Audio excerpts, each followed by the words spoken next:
Então já vamos falar com o Pedro Martins, ele está conosco aqui. Pedro, é um prazer imenso te receber. Eu sempre faço questão de dizer que quando a gente rasga elogios a alguns profissionais, dá a impressão que a gente quer fazer média, adoçar a boca para voltar outras vezes, fazer média com torcedor, mas não. Você, eu tenho uma profunda admiração pelo seu trabalho, é pouca idade e muita competência.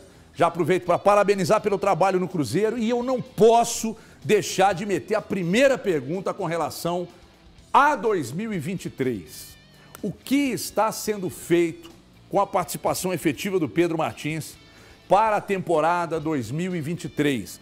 Pedro Martins e o Cruzeiro já tem uma lista com nomes de jogadores que já estarão no elenco para a Série A do ano que vem? E o Cruzeiro? Já subiu, Pedro? Boa tarde, bem-vindo. Boa tarde, Everton. Boa tarde a todos. Primeiro quero agradecer o convite e a possibilidade de falar um pouco aqui do nosso trabalho. É sempre um prazer participar dessas oportunidades. Com relação ao ano de 2023, eu te falo que o Ronaldo ele nos cobra um planejamento para todos os anos, não só para o ano de 22, mas também pensando em cenários para 2023, 24, 25, independente do cenário da competição que a gente vai disputar, né?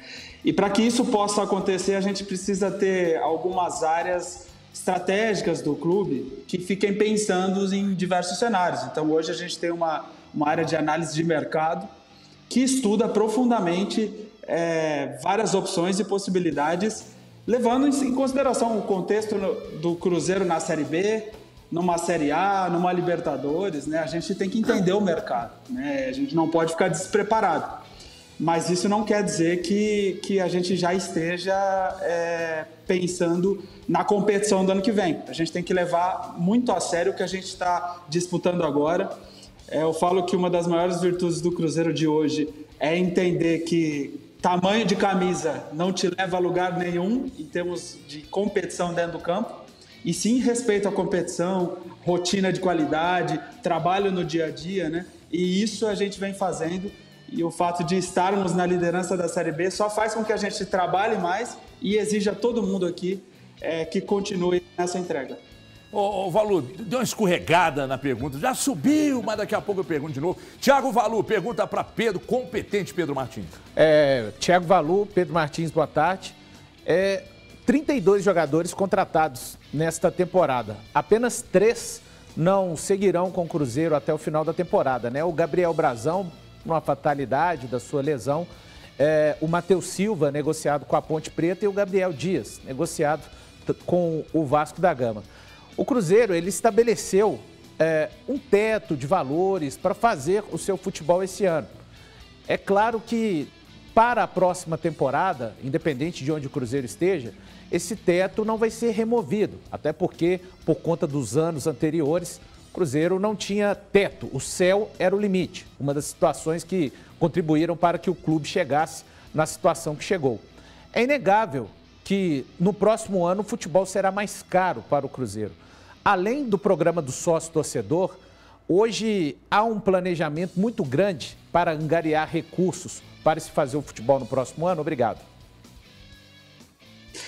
Valu, vocês sabem bem, né, como o clube acabou antecipando diversas receitas ao longo desses últimos anos, né? Então, eu tenho conversado muito com o Gabriel Lima, que é o nosso CEO, e toda a nossa equipe de diretoria, justamente porque eles nos passam um orçamento levando em consideração o que tem de dinheiro, né, o que tem de potencial de receita. Hoje a gente está trabalhando muito com a receita do sócio-torcedor.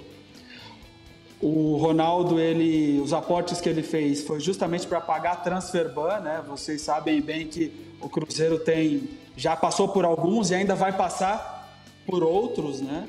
Então, hoje a gente vem trabalhando dentro de uma realidade mais enxuta, isso é fato. O clube hoje investe muito, né, na sua área de novos negócios e de uma nova diretoria de marketing, para que seja possível, a partir do ano que vem, também ter uma possibilidade de fazer maiores investimentos. Isso ainda não é garantido, a gente está começando a trabalhar aí sobre o próximo orçamento, mas isso só vai nos dar uma certeza a partir do momento em que o Cruzeiro estiver na Série A, né? Hoje a gente não está na Série A, a gente não pode trabalhar com dinheiro que não existe, né?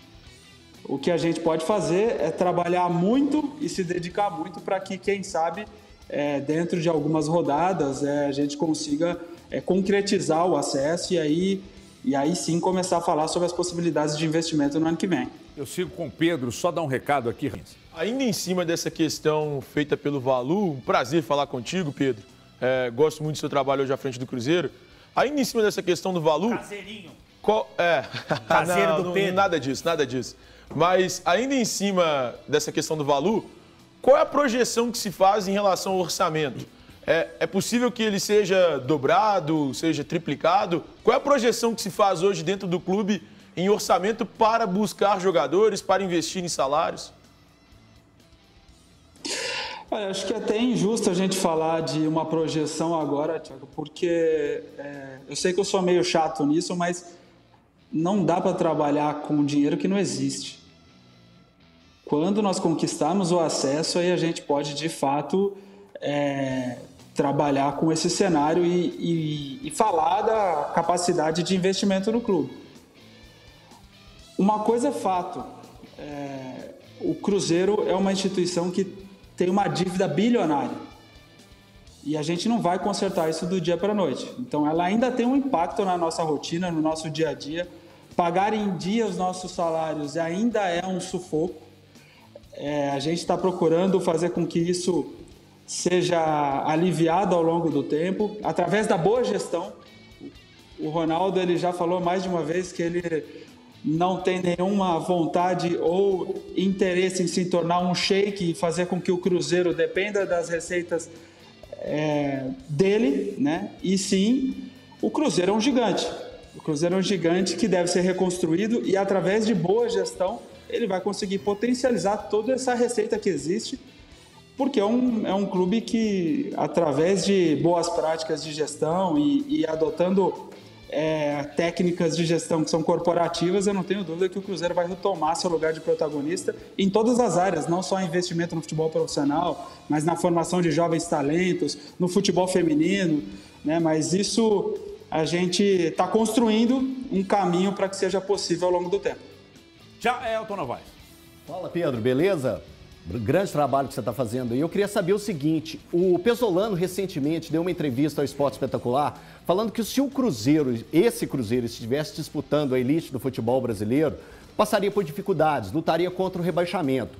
Que tipo de preocupação para vocês gera ou alerta gera esse tipo de declaração do Pesolano? Não, na realidade, quando ele estava dizendo, foi porque o clube procurou entender e respeitar muito a Série B. O que isso significa? É montar um elenco que respeite as características da competição.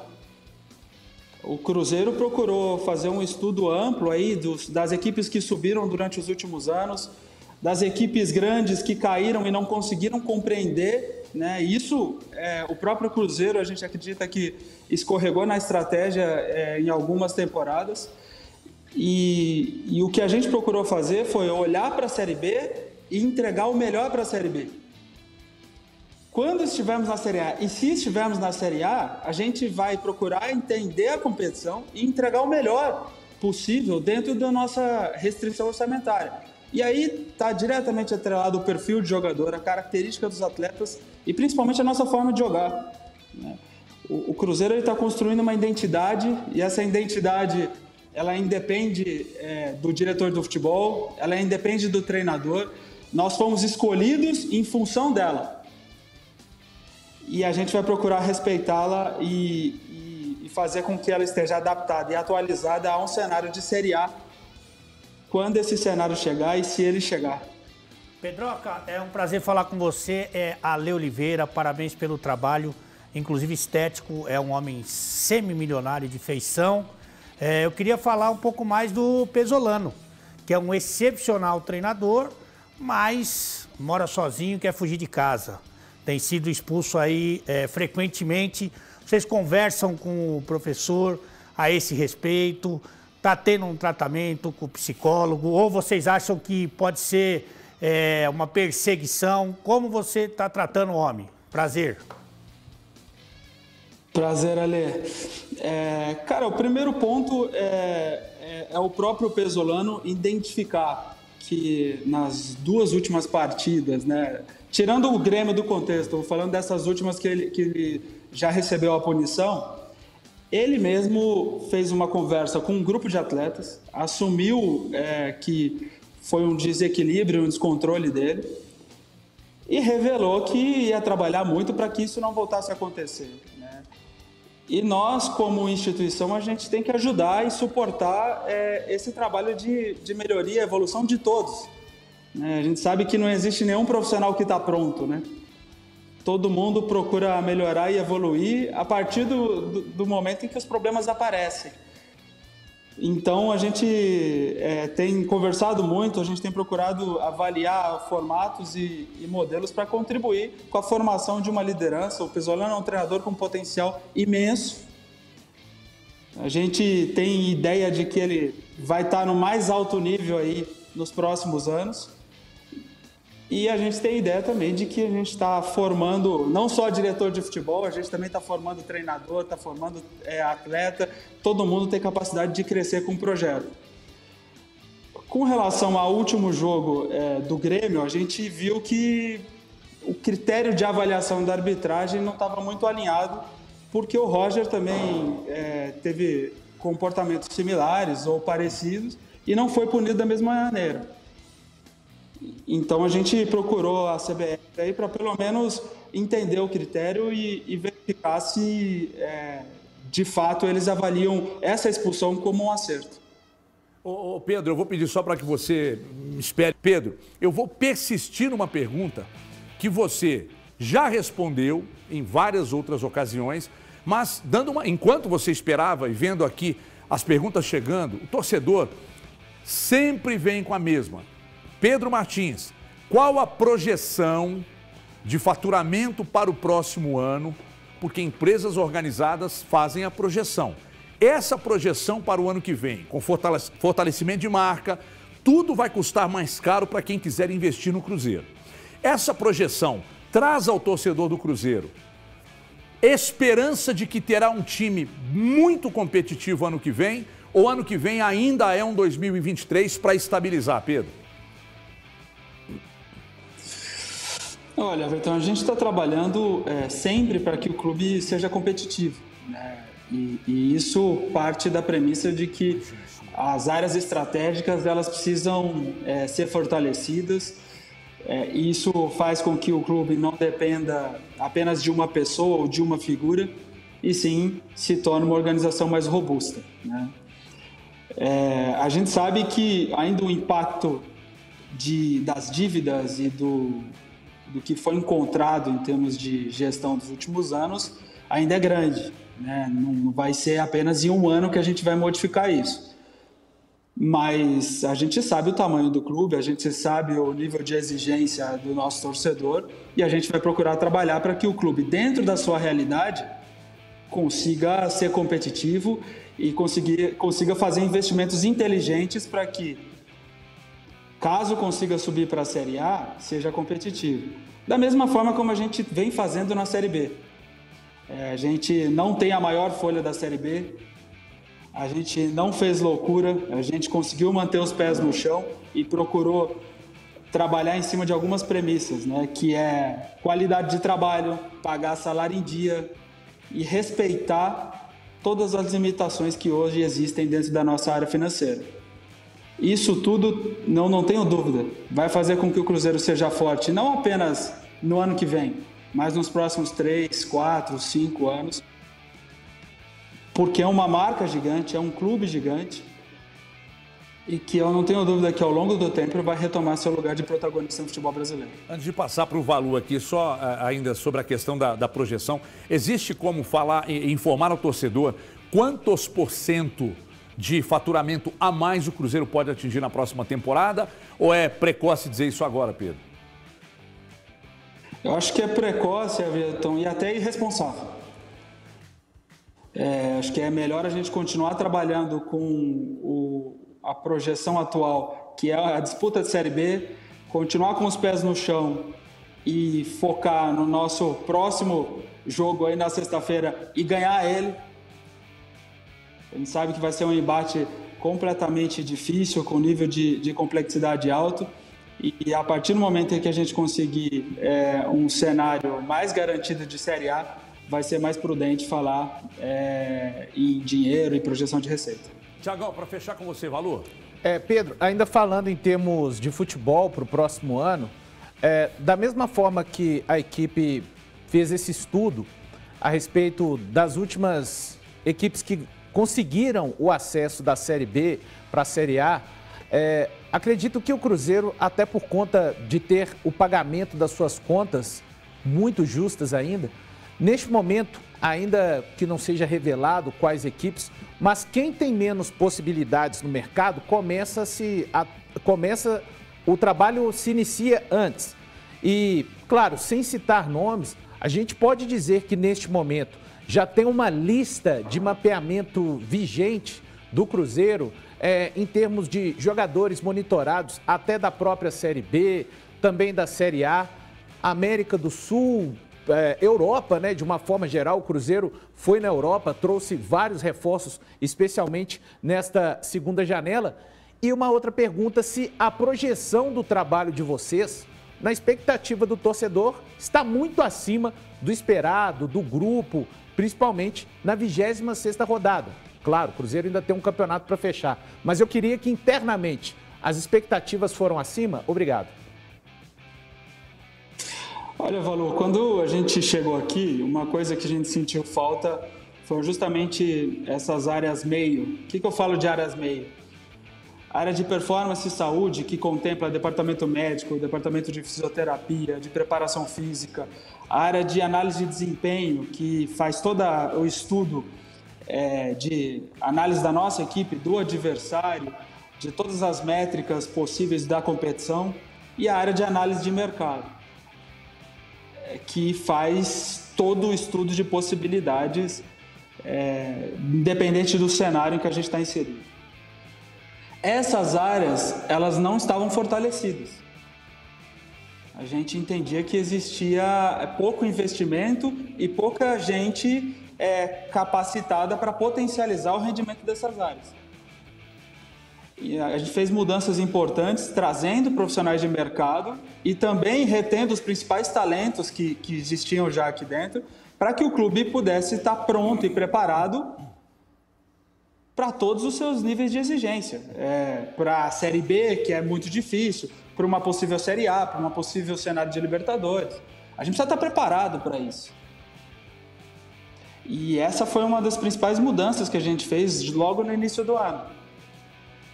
Então, quando você me pergunta se tem lista, nós temos uma área de monitoramento extensa. A gente está olhando as principais ligas do mundo, as principais ligas em que a gente é competitivo no âmbito mercadológico, jogadores jovens com potencial, jogadores mais experientes que se integram ao perfil de jogo do Cruzeiro e ao perfil de pessoa do Cruzeiro.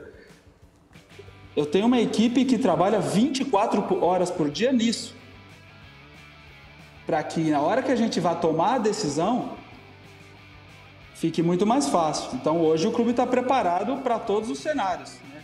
Para o Cruzeiro na Série B do ano que vem, para o Cruzeiro na Série A do ano que vem, para o Cruzeiro na Libertadores daqui a 2 anos.